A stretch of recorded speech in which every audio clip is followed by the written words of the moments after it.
C'est bon. Alors, je ne sais pas combien de temps disposez-vous. Si vous voulez que je raconte toute ma vocation depuis l'origine, on en a pour 3 heures.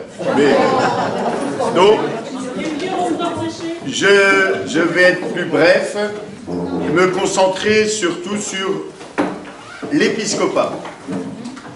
La grande différence, quand nous pensons vocation, nous pensons d'abord un désir intérieur. Et c'est vrai que dans la vocation consacrée ou dans la vocation au ministère de prêtre, eh bien, ça part souvent d'un désir intérieur. L'intéressé manifeste qu'il souhaite être prêtre. Mais il y a d'abord un discernement, parce que c'est l'Église qui vérifie si ce désir est bien adapté à la personne, d'où parfois quelques incompréhensions quand l'Église dit « ben non, à notre avis, vous n'êtes pas, ce désir ne correspond pas à ce que vous êtes ». Parce qu'il faut quand même quelques qualités aussi. Et puis, même si, je veux dire que le désir est un désir légitime et qu'il aboutit effectivement au sacerdoce, eh bien, il a besoin d'être purifié sans cesse. Car le prêtre ou le diacre n'est pas prêtre pour lui. Or, souvent dans le désir, ah ben moi j'aimerais être ça, oui, mais c'est pas pour moi, c'est pour les autres. Et nous grandissons dans notre vocation que en dialogue avec ceux auxquels nous nous adressons.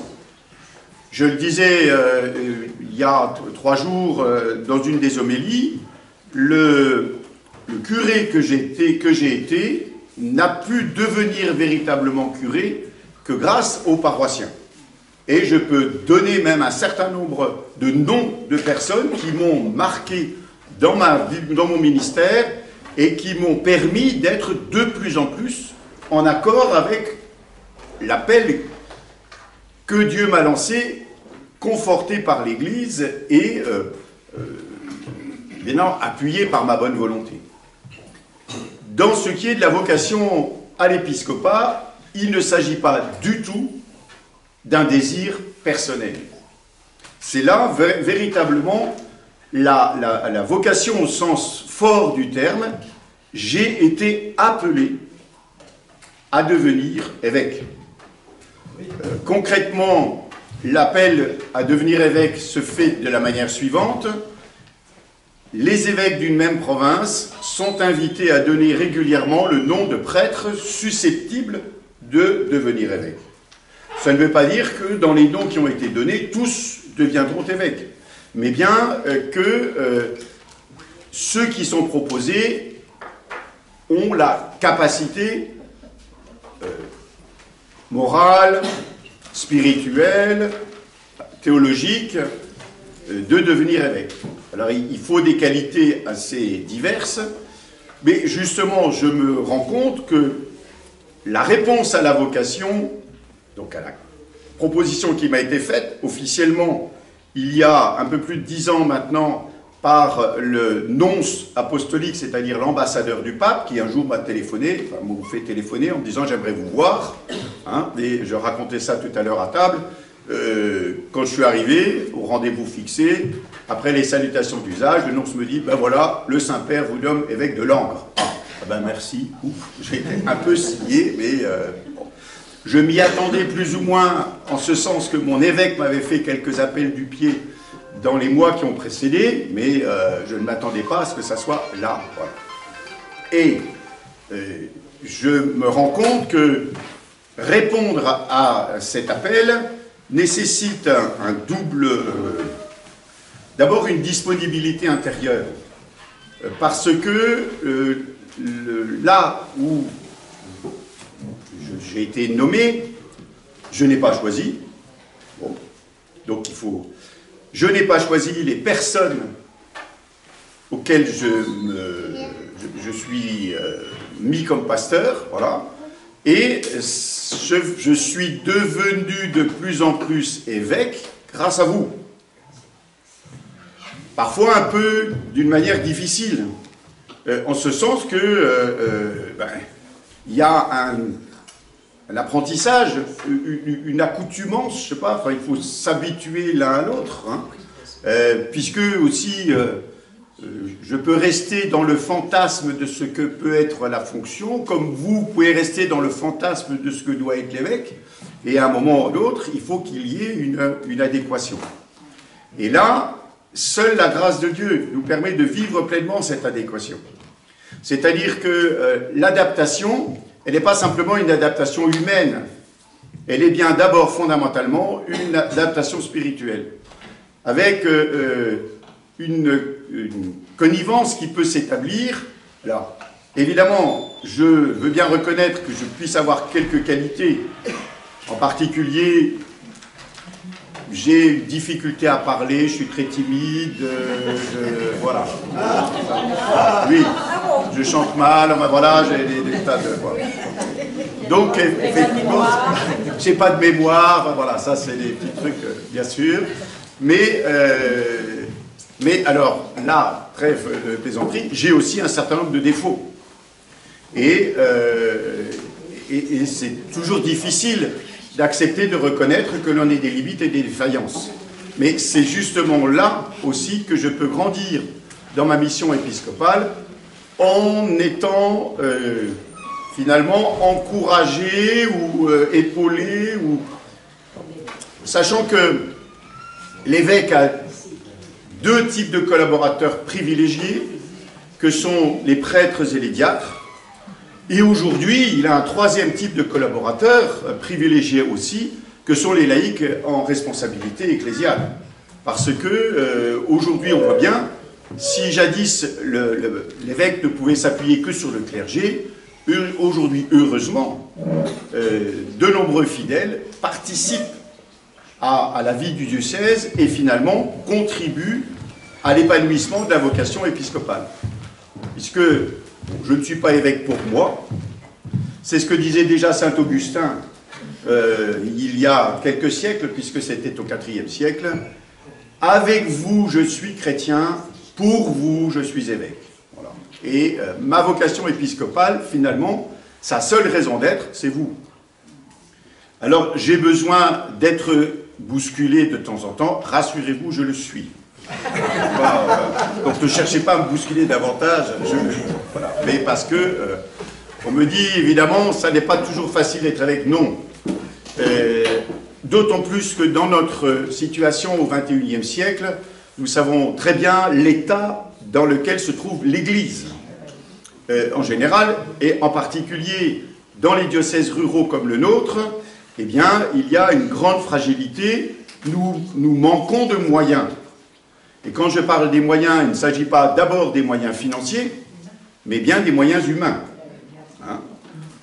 Un exemple très simple, il y a quelques semaines, le visiteur provincial des Lazaristes me dit eh bien, écoutez, monseigneur, je suis très ennuyé, mais je suis obligé de retirer les 3 religieux qui sont à votre disposition à Chaumont. Voilà. Et alors tout le monde me dit, qui est-ce que vous allez mettre? Je n'en sais rien. Dimanche dernier, encore une dame qui dit, alors qu'est-ce que vous mettez comme prêtre? Mais je lui ai répondu, si vous le savez, dites-le moi, parce que comme ça m'arrangera bien. Hein, voilà. Mais bon, ça c'est... Parce que, effectivement, nous sommes maintenant dans une situation qui est une situation délicate, mais vous savez que ma devise, c'est garder confiance. J'avoue que cette devise, en fait, m'est venue dans ma prière. Après avoir rencontré l'ambassadeur du pape, donc le nonce, en décembre 2013, dans le temps de Noël, là, ça m'est venu monter.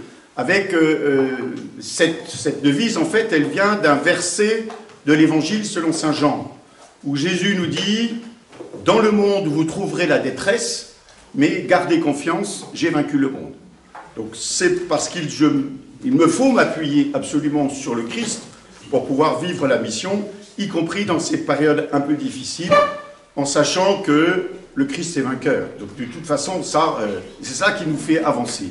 même si nous vivons de plus en plus l'organisation de l'Église différemment de celle que nous avions vécue pendant les siècles précédents. Le pape François lui-même nous dit « il faut sortir du « on a toujours fait comme ça ». Donc, et là, nous sommes amenés à sortir du « on a toujours fait comme ça ». Mais, et je vais m'arrêter là parce qu'il faut quand même que nous puissions prendre le temps de nous préparer à la messe, et c'est vous qui m'aidez à ce que l'on puisse ne plus vivre exactement tout à fait comme on l'a toujours fait pour pouvoir affronter les défis nouveaux. Les défis nouveaux, j'en vois un principal déjà, allez. Enfin, de toute façon, c'est le défi permanent de l'Église, c'est le défi de l'annonce de l'Évangile. Nous souhaitons que de plus en plus de personnes connaissent l'Évangile. Et là, ça ne se fera pas que par la parole, ça se fait aussi par l'exemple, parce que nous savons très bien qu'il y a une cohérence nécessaire entre les propos et les actes. Le Saint-Pape Paul VI disait déjà « L'homme contemporain écoute davantage les témoins que les maîtres, ou s'il écoute les maîtres, c'est qu'ils sont des témoins. » Et donc, nous avons besoin, pour annoncer l'Évangile, de témoins fictifs de ce même Évangile. Et puis, nous avons un défi qui nous arrive d'une manière surprenante et heureuse. Nous avons une augmentation du nombre de demandes à l'Église. Cette année, il y a eu 50% de baptisés adultes de plus à Pâques que l'an passé. L'an passé, il y avait eu une vingtaine d'adultes qui avaient été, qui demandaient le baptême. Cette année, une trentaine. Voilà. Et puis, donc c'est partout en France, hein, il n'y a pas que chez nous. Les responsables d'aumônerie de lycée sont épatés parce que tout d'un coup, il y a des jeunes qui frappent en disant « Ah ben moi, j'ai été baptisé petit, mais je n'ai eu aucun caté. » Ou « Je voudrais faire ma communion, je voudrais être confirmé. » Voire « Je voudrais être baptisé parce qu'ils n'ont pas été baptisés, effectivement, enfants. » Et là, c'est pour moi à la fois une joie et un défi parce que c'est pas le tout qu'ils demandent à être baptisés. Encore faut-il que nous puissions les accompagner pour devenir des chrétiens de plus en plus fiers de leur vie chrétienne. Voilà. Et cela, ça fait partie de ma mission épiscopale, mais je ne suis pas seul à l'exercer. Justement, j'étais à un mariage le mois dernier, et un de mes neveux me dit « Bon alors vous les évêques, qu'est-ce que vous allez faire pour accueillir les catéchumènes ?» Et puis il se reprend immédiatement « Qu'est-ce que nous allons faire pour accueillir les catéchumènes ?» Et oui, en disant « Mais c'est vrai que la tentation c'est de dire ah bah, c'est à l'évêque de se débrouiller. Or, l'évêque tout seul il ne peut rien. C'est bien grâce à ces diocésains que l'évêque peut vivre sa mission. » Alors parfois on pourra dire « Ah oui, mais il ne fait pas ce qu'il faut. » Voilà, ça c'est vrai que de toute façon l'évêque est un incapable. C'est pour ça qu'il est évêque. Mais, eh oui, parce que tout seul il ne peut rien. C'est l'Esprit Saint qui nous rend capables de faire ce que nous vivons. Donc merci pour votre prière. De temps en temps, des gens me disent, vous savez, je prie pour vous. Ben, tant mieux. Et je comprends de plus en plus pourquoi à la messe, on prie systématiquement pour l'évêque. Parce que quand je vois la tâche, je conclurai par cette citation de Monseigneur Émile Pirolet, évêque de Nancy de 1958 à 1972. Poussez en avant, tirez en arrière, ballottez à droite et à gauche, l'évêque essaye de tenir debout et, si possible, d'avancer.